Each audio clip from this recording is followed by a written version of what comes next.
Hello everyone, welcome to our YouTube channel. Crime के अक्सर तीन रीजन बताते हैं लोग। जड़, जोरू और ज़मीन। जड़ मतलब पैसा, जोरू मतलब औरत और ज़मीन मतलब प्रॉपर्टी। और क्राइम के पीछे सबसे ज़्यादा जो रीजन देखने को मिलता है उसमें कहीं ना कहीं से औरत होती है। औरत और उसके या फिर आदमी के जिस्म की भूख। और जब मैं इस तरह की कहानियाँ पढ़ता हूँ तो सोचता हूँ कि कोई आदमी कितना गिर सकता है। कुछ दिन पहले मैंने एक वीडियो बनाया था जिसमें एक आदमी, मैरिड आदमी, एक लड़की को भगा के ले जाता है। और जब उसकी फैमिली उसे मना करती है तो वो आदमी उस लड़की की शादी अपने छोटे भाई के साथ करा देता है, जिससे वो उस लड़की के साथ में रिलेशन कंटिन्यू कर पाए। और उसका छोटा भाई वो अपनी साली के साथ रिलेशन में आ जाता है। अगर इस कहानी को आप जानना चाहते हैं तो मैंने डिस्क्रिप्शन में लिंक दिया है, आप उस लिंक पर क्लिक करके इस वीडियो को देख सकते हैं। लेकिन उसके पहले ये वीडियो ज़रूर देख लीजिए। उस कहानी के बाद में लगा कि मुझे शायद इससे ज़्यादा कोई क्या गिरेगा। लेकिन जब आज के केस के बारे में मैंने पढ़ा तो मुझे फिर से लगा कि कोई इंसान जिस्म की भूख के लिए इतना कैसे गिर सकता है। क्या इससे भी ज़्यादा कुछ हो सकता है क्या? आज की कहानी शॉर्ट में बताऊं तो एक माँ और एक बेटी एक ही लड़के के साथ में रिलेशन बनाए हुए थे। और ऐसा भी नहीं था कि माँ बेटी को इसके बारे में पता ना हो। दोनों माँ बेटी को इसके बारे में पता था। इससे पहले हम कहानी में आगे बढ़ें, आप हमारे चैनल को सब्सक्राइब कर लीजिए। इससे हमें मोटिवेशन मिलेगा और भी अच्छा कंटेंट बनाने के लिए। जब कोई औरत गलत रास्ते पर चलने लगती है तब उसकी नज़रों में, उसकी आंखों में ना तो फैमिली और ना ही सोसाइटी की शर्म रहती है और ना ही किसी कायदे कानून का कोई डर। ये कहानी है कानपुर की। पान मसाला सप्लाई करने का काम करने वाला नवीन शर्मा 23 जुलाई 2021 की सुबह रोज की तरह सुबह 7 बजे जॉब पर निकला था। लेकिन वो अगले दिन 10 बजे रात तक घर नहीं लौटा। नवीन शर्मा के फादर प्रदीप शर्मा काफी टाइम से उसे फोन मिला मिला करके परेशान हो गए थे। वो बार बार उसे कॉल कर रहे थे लेकिन उसका फोन स्विच ऑफ था। पूरी फैमिली परेशान थी कि उनका 30 साल का बेटा नवीन आखिर अभी तक लौटा क्यों नहीं। प्रदीप शर्मा ने पत्नी के साथ पूरी रात बेटी की एक खबर के इंतजार में निकाल दी। नवीन अक्सर अपने बताए हुए टाइम पर घर वापस लौट आया करता था। प्रदीप शर्मा अपने एक पड़ोसी की सजेशन पर कानपुर के कोहना थाने पहुंचते हैं। बेटे की मिसिंग की रिपोर्ट लिखवाई। पुलिस को उन्होंने बताया कि वो कानपुर के भैरव घाट मोहल्ले के निवासी हैं और उनका जवान बेटा नवीन शर्मा कल दिन से नहीं आया है। प्रदीप शर्मा ने कहा कि उन्हें कुछ अनहोनी का डर है, प्लीज मेरे बेटे को खोज लीजिए। पुलिस ने प्रदीप शर्मा की बात को गौर से सुना, फिर मिसिंग की कंप्लेन फाइल कर ली और उन्हें जल्दी ढूंढ निकालने का एश्योरेंस दिया। इसके बाद प्रदीप शर्मा वापस घर लौट आए और अपने बड़े बेटे अर्पित और अंकुर और कुछ पड़ोसियों के साथ लेकर के नवीन की खोज खबर में निकल पड़े। उन्होंने सब जगह अपने बेटे को ढूंढा लेकिन नवीन का कुछ पता नहीं चल पा रहा था। और बेटे की चिंता में माँ का भी रो रो के बुरा हाल हो गया था। इसी बीच 25 जुलाई 2021 की सुबह 8 बजे थाना कोना पुलिस को धोबी घाट के पास एक गड्ढे में किसी आदमी की डेड बॉडी मिलने की इन्फॉर्मेशन मिलती है। ये जानकारी मिलने के बाद में पुलिस उस जगह पर पहुंच जाती है। आदमी की बॉडी 4 फीट गहरे गड्ढे में पड़ी हुई थी और उस गड्ढे को सीमेंट की सीट से ढक करके डेड बॉडी छिपाने की कोशिश करी गई थी। पुलिस ने डेड बॉडी को गड्ढे से निकलवा करके उसे बारीकी से ऑब्जर्व किया। उस आदमी की एज करीब 30 साल के आसपास लग रही थी। उसके माथे पर चोट के निशान थे और गले में रगड़ के भी निशान थे। डेड बॉडी देखने से लग रहा था कि किसी ने उसे भारी हथियार से उसके माथे पर मारा होगा, फिर रस्सी या तार से उसका गला घोट दिया होगा। जांच के टाइम पर पुलिस को डाउट हुआ कि हो सकता है ये नवीन शर्मा, जो प्रदीप शर्मा का बेटा था और एक दिन से लापता है, उसकी बॉडी हो सकती है। क्योंकि उनकी कंप्लेन के अकॉर्डिंग डेड बॉडी का हुलिया बिल्कुल मेल खा रहा था। उन्होंने तुरंत प्रदीप शर्मा को बुलाया। प्रदीप शर्मा उस जगह पर आते हैं, साथ में उनकी पत्नी और बेटे भी थे।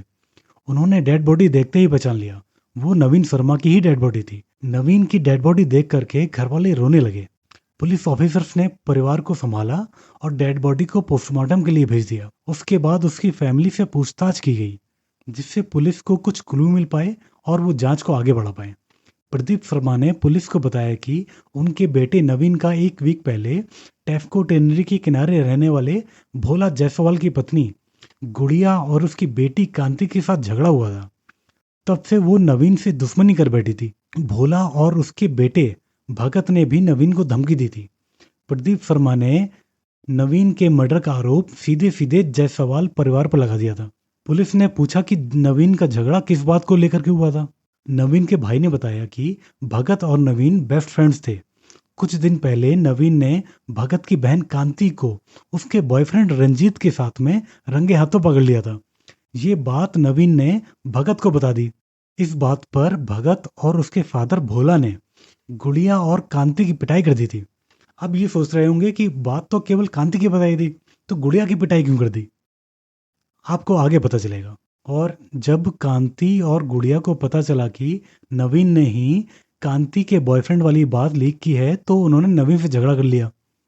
नवीन के भाई ने पुलिस को बताया कि रंजीत के भगत की माँ गुड़िया से भी नाजायज संबंध है। उसने पहले गुड़िया को जाल में फंसाया था, फिर उसकी बेटी से भी नाजायज रिश्ता बना लिया। और नवीन को माँ बेटी की इस हरकत के बारे में पूरी जानकारी थी और इसी चीज की कंप्लेन उसने अपने फ्रेंड भगत से की थी। नवीन के पिता और भाई के बयानों से पुलिस समझ चुकी थी कि नवीन का जो मर्डर है वो अवैध रिलेशन के चलते हुआ है। पुलिस ने मर्डर के खुलासे के लिए एक टीम बना दी। पुलिस टीम ने सबसे पहले नवीन के घर वालों के बयान दर्ज किए और फिर गुड़िया के मोहल्ले वालों से भी उसके बारे में जानकारी ली। पुलिस को उससे मिली जानकारी के आधार पर गुड़िया और रंजीत के अवैध संबंध के बारे में पता चला। ये भी पता चला कि गुड़िया की बेटी कांति से भी रंजीत का रिलेशन रहा है, जिसके आधार पर यह कहा जा सकता है कि माँ बेटी दोनों का आशिक रंजीत ही था। रंजीत दोनों में से एक की एब्सेंस में दूसरी से मिलता था। लोगों ने यह भी बताया कि माँ बेटी को इस बारे में पता था कि दोनों का रिलेशन एक ही आदमी के साथ है। अब इस हत्याकांड में रंजीत भी पूरी तरह से डाउट में आ गया था। हालांकि नवीन के मर्डर में इन तीनों के अलावा गुड़िया का पति भोला और बेटे भगत के शामिल होने का भी अनुमान लोग लगा रहे थे। इसका पता लगाने के लिए पुलिस टीम ने गुड़िया और कांति को अरेस्ट कर लिया। जब दोनों से सख्ती से पूछताछ की गई तो दोनों ने एक्सेप्ट कर लिया कि उनके नाजायज संबंध रंजीत से हैं, लेकिन मर्डर के बारे में उन्होंने कुछ भी बताने से मना कर दिया। हत्या की तह में जाने के लिए जांच टीम ने जाल फैलाया। मुखबिरों की भी मदद ली गई। मुखबिर की सूचना पर 27 जुलाई 2021 को रात 8 बजे पुलिस ने रंजीत को कानपुर के कंपनी बाग चौराहे से अरेस्ट कर लिया और उसे पूछताछ के लिए थाने लाया गया। पहले तो रंजीत ने पुलिस को इधर उधर बातों में घुमाने का ट्राई किया, लेकिन जब उसे सख्ती से पूछताछ की गई तो रंजीत ने नवीन के मर्डर का जुर्म कबूल कर लिया।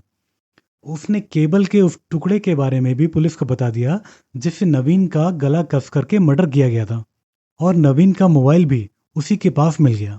रंजीत ने बताया कि उसने नवीन का मर्डर गुड़िया और कांति के कहने पर किया था।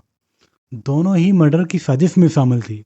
कुछ दिन पहले नवीन ने उसे कांति के साथ कंप्रोमाइजिंग पोजीशन में देख लिया था और इस चीज की कंप्लेन उसने भोला और उसके बेटे से कर दी थी, और इसी वजह से तीनों ने, यानी गुड़िया, उसकी बेटी कांति और उन दोनों का आशिक रंजीत ने नवीन के मर्डर का प्लान बना लिया था। नवीन के मर्डर के प्लान में गुड़िया और उसकी बेटी कांति दोनों शामिल थे। पुलिस ने दोनों को गिरफ्तार कर लिया। दोनों ने जब रंजीत को पुलिस हिरासत में देखा तो उन्होंने भी अपना जुर्म कबूल कर लिया। पुलिस इंक्वायरी में हवस की ऐसी काली कहानी सामने आई जो किसी भी सोसाइटी के लिए कलंक ही होगी। यूपी के शहर कानपुर के मोहल्ला भैरव घाट में प्रदीप शर्मा अपनी फैमिली के साथ रहते थे। फैमिली में पत्नी गीता के अलावा 3 बेटे अर्पित, अंकित और नवीन थे। प्रदीप शर्मा इलेक्ट्रिशियन था और तीनों भाइयों में नवीन सबसे छोटा था। वो ज्यादा एजुकेटेड नहीं था। वो शहर की फुटकर दुकानों में पान मसाला सप्लाई किया करता था। नवीन का दोस्त था भगत। भगत के पिता भोला जायसवाल ई रिक्शा चलाया करते थे। वो फैमिली के साथ टेफ्को टेनरी के किनारे रहते थे। नवीन और भगत बहुत अच्छे फ्रेंड्स थे। भगत के घर के पास रंजीत रहा करता था। वो उसी की कास्ट का था। वो भगत की फैमिली की फाइनेंशियली हेल्प भी किया करता था। रंजीत का भगत की माँ गुड़िया से काफ़ी अच्छे रिलेशन थे। भगत उसे शक की नज़रों से देखा करता था, लेकिन माँ के कारण वो उसे कभी घर आने से मना नहीं कर पाता था। गुड़िया जिसकी 40 साल की उम्र थी, उसके बच्चे यंग थे, इसके बावजूद भी वो फिजिकली बहुत ज़्यादा फिट थी। गुड़िया अपने पति से बिल्कुल खुश नहीं थी, जिसकी वजह से रंजीत और गुड़िया के बीच में फिजिकल रिलेशन बनने लग गए थे। इसकी जानकारी भगत और कांति को हो गई थी, लेकिन माँ के खिलाफ बोलने की किसी में हिम्मत नहीं थी। भगत के बाप की घर में कोई वैल्यू नहीं थी। कुछ समय बाद रंजीत ने गुड़िया की बेटी कांति पर भी डोरे डालने शुरू कर दिए। गुड़िया को इस बात का पता चला, लेकिन उसने इसको अपोज नहीं किया, क्योंकि उसके और रंजीत के रिलेशन के बारे में उसकी बेटी कांति पहले से जानती थी। और इस तरह से रंजीत माँ और बेटी दोनों के साथ में रिलेशन में आ गया।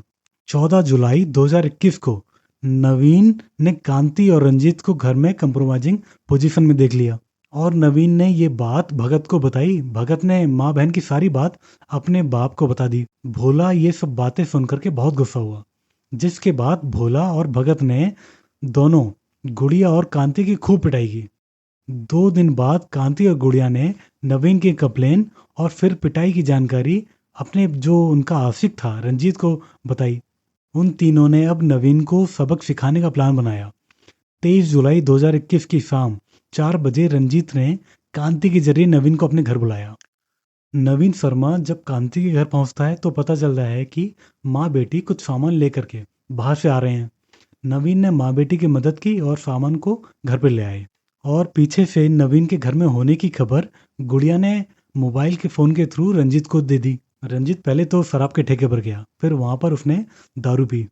फिर वो कांति के घर पहुंचा, जहाँ पर नवीन पहले से ही मौजूद था। वो उसे शाम को दोबारा कुछ सामान लाने के बहाने धोबी घाट ले गया। बातचीत करते हुए दोनों धोबी घाट से कुछ दूर पहुंचे ही थे, तभी रंजीत की नज़र एक पत्थर पर पड़ी।